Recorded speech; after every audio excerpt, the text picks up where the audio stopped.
Okay, let's jump straight into this explainer. Before we really unravel the literal micro-warfare of acute kidney injury, I've got a quick question for you nephrology fellows out there. What is the primary cellular source that repopulates the damaged tubular basement membrane during AKI recovery?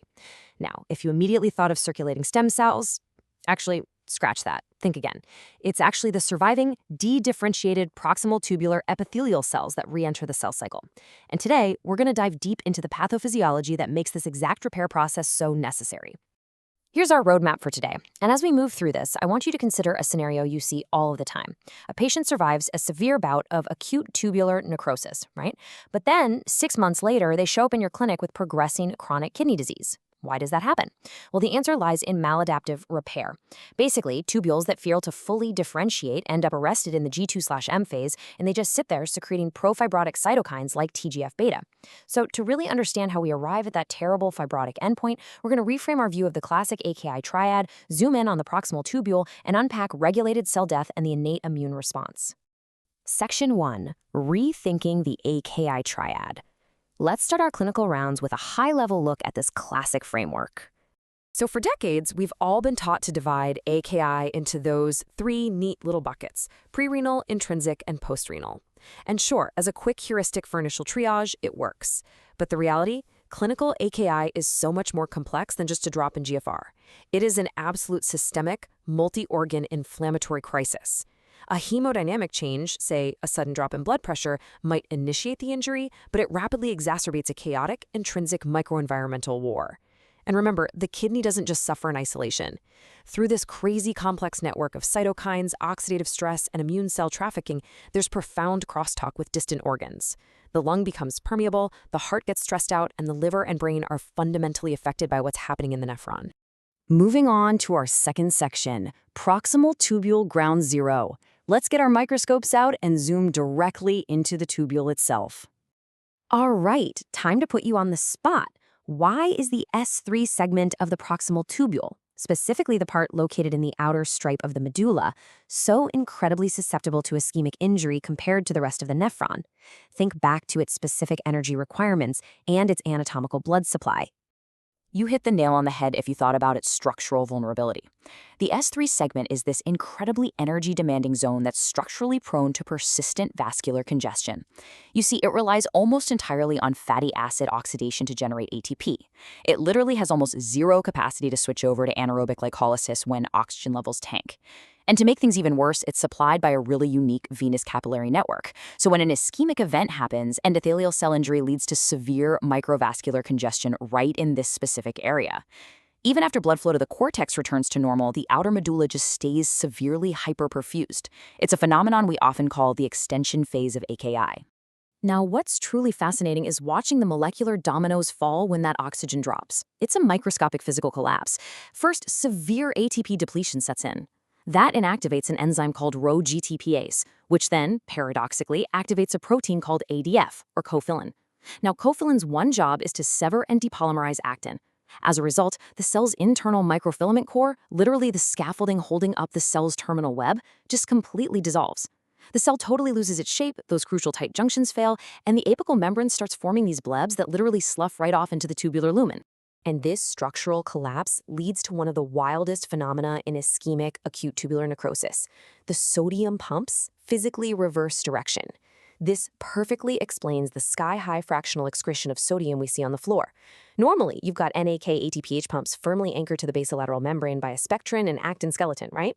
Well, when that skeleton melts away, those pumps literally redistribute. They flip entirely to the apical membrane, the side facing the urine. So suddenly, the cell is burning whatever precious ATP it has left just to pump sodium right back into the tubular lumen. Vectorial sodium transport is completely, totally lost. Section 3. Regulated cell death pathways. Let's dive into the fascinating microscopic combat zones of cell death. Let's test your pathophysiologic knowledge again.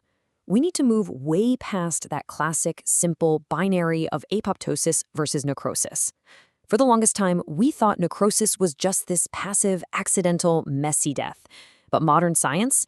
It's revealed that there are highly regulated, genetically coded pathways dictating exactly how a cell destroys itself. So, can you distinguish between caspase-controlled cell death and peroxidation-controlled cell death? Basically, these modern regulated cell death pathways neatly split into two totally distinct camps. On one side, you have the caspase-driven systems. That includes apoptosis, necroptosis, and pyroptosis. On the other side, functioning completely independently of the caspases, is the lipid peroxidation-controlled system, and the heavy hitter in that category is ferroptosis. Now, because ferroptosis operates totally outside the caspase network, it is a massive game changer for potential therapies. In ferroptosis, a critical lipid repair enzyme called GPX4 basically goes offline. This allows highly toxic, lipid-based reactive oxygen species to just accumulate like crazy. And because this whole cascade is iron-dependent, experimental models have actually shown that using iron chelators or glutathione replenishers can completely block this specific pathway, effectively saving the tubule cells from synchronized death. How cool is that? But if we look back at the caspase side, we see a profound difference between different death styles. It's literally the difference between a quiet, controlled cellular implosion and a highly immunogenic, inflammatory grenade. Apoptosis is the quiet one. It neatly packages the dying cell into these little membrane-bound bodies that get quietly cleaned up by phagocytes. Minimal drama. But pyroptosis? No way. It uses an executioner protein called gasdermin D to punch giant, gaping pores into the plasma membrane. The cell rapidly swells up, osmotically pops, and dumps massive amounts of super inflammatory cytokines, like IL-1 beta and IL-18, straight into the surrounding tissue. It's a mess. Which brings us nicely to Section 4, the danger model. Let's see how this explosive cell death builds into a full-blown immunological response. You see, the immune system doesn't just wake up for foreign bacteria. It's highly tuned to respond to our own broken cells. When a plasma membrane ruptures during something like pyroptosis, it violently dumps all these hidden molecular signals into the extracellular space, basically screaming for an immune response. We call these signals DAMPs, damage-associated molecular patterns. We're talking about stuff like HMGB1, double-stranded DNA, even just raw ATP. Normally, these molecules are kept safely locked inside a healthy cell, but when they spill out, they trigger an absolutely massive state of sterile inflammation. And here is where it gets wild. The proximal tubule itself acts as a sensor for this damage. We almost always think of toll-like receptors as the immune system's exclusive radar for catching bacteria, right? Well, it turns out the S1 segment of the proximal tubule is heavily lined with TLR4 receptors. When it detects these damps floating through the filtrate or hanging out in the interstitium, the tubule itself internalizes those signals and actually starts secreting chemokines to call in the white blood cells. The epithelium is literally actively participating in its own inflammatory response. And for our final section, the innate immune microenvironment. Let's zoom out just a bit to look at the interstitial space between the tubules and the capillaries. This microenvironment is just a highly reactive compartment, packed with mononuclear phagocytes and parasites. So think about this. Once a circulating monocyte gets pulled into this inflammatory kidney microzone, how does its phenotype actually adapt over the course of the injury? They don't just clock in and do one single job. Their entire function is dictated by the chemical soup around them. This timeline perfectly illustrates how the microenvironment decides whether the immune system destroys tissue or starts repairing it. Within the very first 24 hours of an injury, the damaged kidney throws out chemokines like MCP1, aggressively dragging circulating monocytes right out of the bloodstream. Initially, that chaotic, damaged environment forces them to become highly destructive M1 macrophages. But then, around day 3, this fascinating in situ reprogramming kicks in, actively shifting them toward a healing, reparative phase. It's a real Dr. Jekyll and Mr. Hyde situation. You have this stark duality between the destructive classic macrophage and the healing alternative macrophage. The M1s activated by interferon gamma are churning out tumor necrosis factor alpha and reactive oxygen species. They are there to ruthlessly clear out dead debris, but in doing so they cause massive collateral damage to surviving cells. But eventually, cues like IL-4 shift them into M2 macrophages. These guys are the builders. They produce growth factors like IGF-1 to help the surviving tubular cells regenerate, and they work to resolve the inflammation. So the absolute crucial takeaway here is that there's an incredibly complex crosstalk happening involving dendritic cells, T cells, and even tubular proteins. Dendritic cells act as the early warning sentinels. Natural killer T cells rush in within hours, dumping cytokines everywhere. A few days later, regulatory T cells, or TREGs, arrive to calm things down and promote repair. And get this, even distant parts of the nephron chip in, the thick ascending limb secretes a protein called uromodulin, which physically shifts into the interstitial space specifically to coax those macrophages into their M2 reparative state. It's a massive team effort.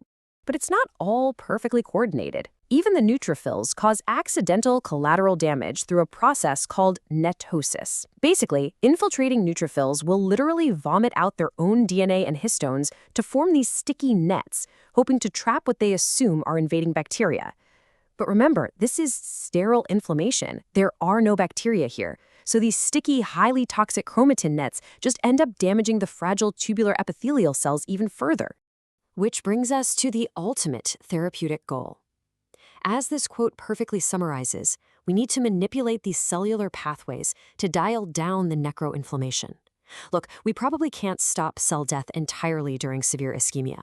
But if we can use targeted drugs to force those injured cells to die quietly via apoptosis, rather than explosively via pyroptosis or ferroptosis, well, we just might be able to save the kidney from the subsequent immune system wrecking ball. I'll leave you with this final thought to chew on during your next clinical rotation. We spend so much of our time at the bedside doing the basics, right? Calculating fractional excretion of sodium, adjusting IV fluids, relentlessly chasing potassium levels. But just beneath the surface, that kidney is fighting a microscopic, multi-front war defined by flipping sodium pumps, rupturing cell membranes, and dynamically shifting macrophage phenotypes. Understanding this pathophysiology, and specifically how it leads to either successful regeneration or that terrible fibrotic maladaptive repair we talked about at the start, is the very first step toward the future of targeted precision nephrology. Keep exploring, keep questioning everything, and I'll see you in the next explainer.